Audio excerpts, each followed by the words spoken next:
എല്ലാവർക്കും നമസ്കാരം. ഞാൻ ഹരിനാരായണൻ. ഓം ശ്രീ ഗണപതായ നമ.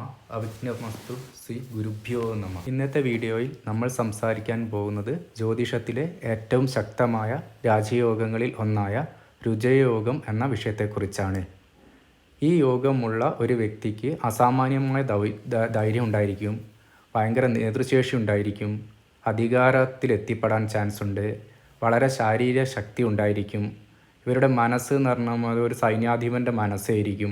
പറഞ്ഞ കാര്യങ്ങളൊക്കെ ഉള്ള ഒരു അപൂർവ യോഗമാണ് രുജയോഗത്തിൽ ജനിച്ചവരുടെ പ്രത്യേകത. ഈ യോഗം നിങ്ങളുടെ ജാതകത്തിൽ ഉണ്ടെങ്കിൽ ഒരു സാധാരണക്കാരൻ എങ്ങനെയാണോ ജീവിക്കുന്നത് അതുപോലെ ആയിരിക്കില്ല നിങ്ങൾ ജീവിക്കുക.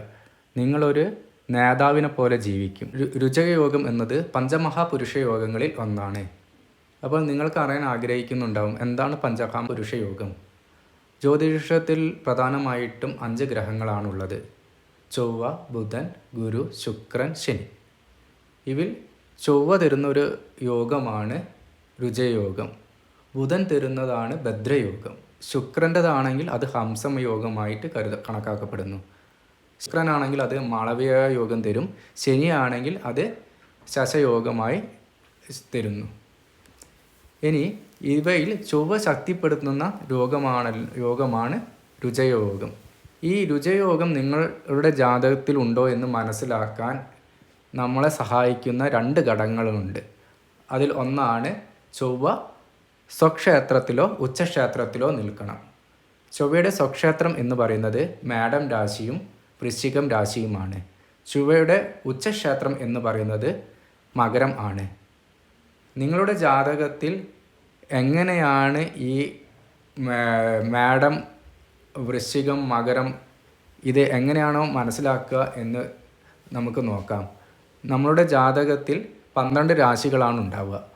അതിൽ നമ്മൾ മീനം, മുകളിലത്തെ നിന്നും നമുക്ക് എണ്ണി തുടങ്ങിയാൽ മീനം, മേടം, എടവം, മിഥുനം, കർക്കിടകം, ചിങ്ങം, കന്നി, തുലാം, വൃശ്ചികം, ധനു, മകരം, കുംഭം, വീണ്ടും മീനത്തിലേക്ക് എത്തുമ്പം അത് നിർത്തുന്നു. അങ്ങനെ 12 രാശികളാണ് ഉണ്ടാവുക.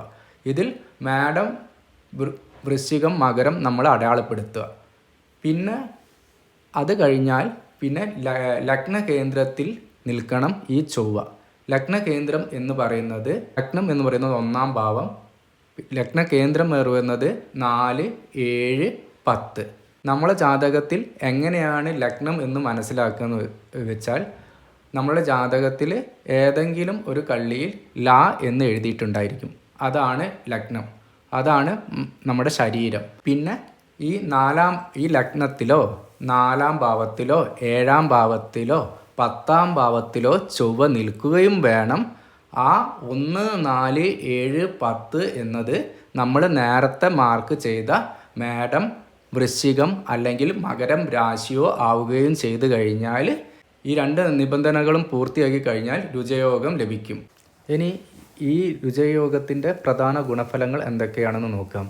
ഈ രുജയോഗമുള്ള വ്യക്തിയുടെ ജീവിതത്തിൽ കാണുന്ന പ്രധാന സവിശേഷത എന്ന് പറയുന്നത് അവർക്ക് അസാമാന്യമായ ധൈര്യം ഉണ്ടായിരിക്കും. അവർ അപകടങ്ങളെയോ ഒന്നും ഭയപ്പെടാറില്ല. ഏത് പ്രതികൂല സാഹചര്യങ്ങളിലും മുന്നോട്ട് പോകുന്നതായിരിക്കും. അതാണ് അവരുടെ വിജയത്തിന് ഒരു പ്രധാന ഘടകം.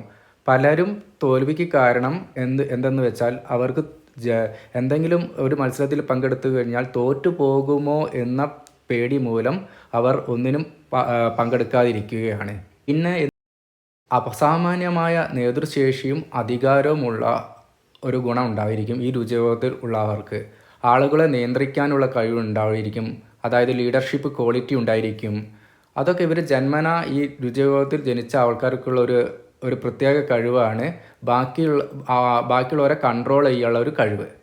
പിന്നെ ഇവരുടെ പ്രവർത്തന മേഖല എന്ന് പറയുന്നത് ആർമി, നേവി, എയർഫോഴ്സ് അല്ലെങ്കിൽ പോലീസ്, IAS അല്ലെങ്കിൽ പൊളിറ്റിക്സിലും ഇവർക്ക് നല്ല ഒരു ഭാവി ഉണ്ട്.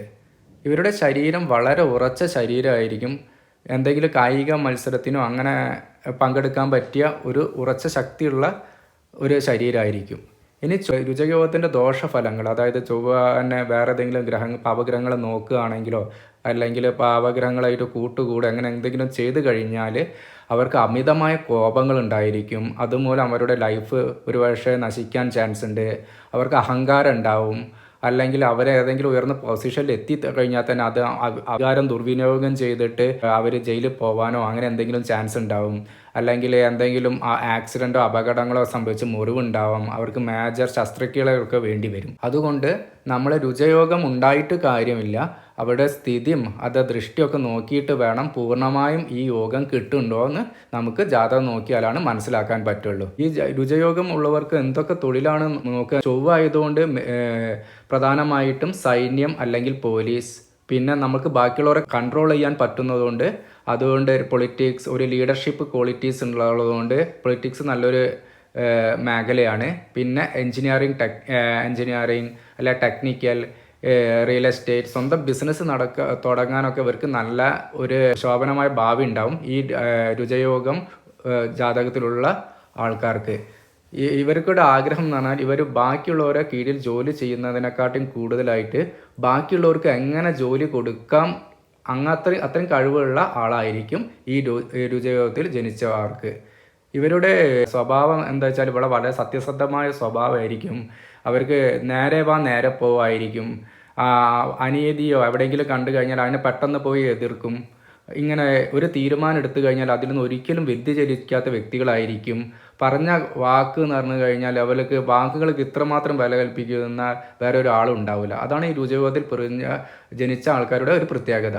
രുചയോഗം ഉണ്ടെങ്കിലും കൂടി അതിൻ്റെ എല്ലാ പോസിറ്റീവ്സും നമുക്ക് ഒന്നും കൂടി പോസിറ്റീവ് ആക്കാൻ വേണ്ടിയിട്ട് നമ്മൾ ചൊവ്വാഴ്ച ഒരിക്കലോ അല്ലെങ്കിൽ സുബ്രഹ്മണ്യ സ്വാമി പ്രാർത്ഥിക്കുക, അല്ലെങ്കിൽ ഹനുമാനെ പ്രാർത്ഥിക്കുക, ചുവപ്പ് ഡ്രസ്സുള്ള വസ്ത്രം ധരിച്ച് എങ്ങോട്ടെങ്കിലും ഇൻ്റർവ്യൂവിനൊക്കെ പോകുമ്പം ചുവപ്പ് നിറങ്ങളുള്ള ഡ്രസ്സൊക്കെ ധരിക്കുന്നത് ഒരുപാട് ഗുണഫലങ്ങൾ ചെയ്യും.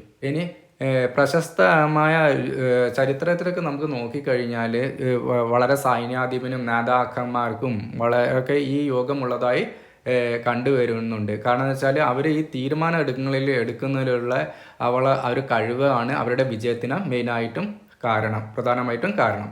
ഇവർ ചരിത്രത്തിൽ ഇവരുടെ ഐഡൻറ്റിറ്റി ഇവർ വെളിപ്പെടുത്തുന്ന ഒരാൾക്കാരായിരിക്കും ഈ രുചയോഗത്തിൽ പെരുന്ന ആൾക്കാർ. ഞാൻ ഈ വീഡിയോയിൽ ഇത്രയും നേരം പ്രതിപാദിച്ചത് രുചയോഗത്തിൻ്റെ ഒരു ഏകദേശ അവലോകനമാണ്.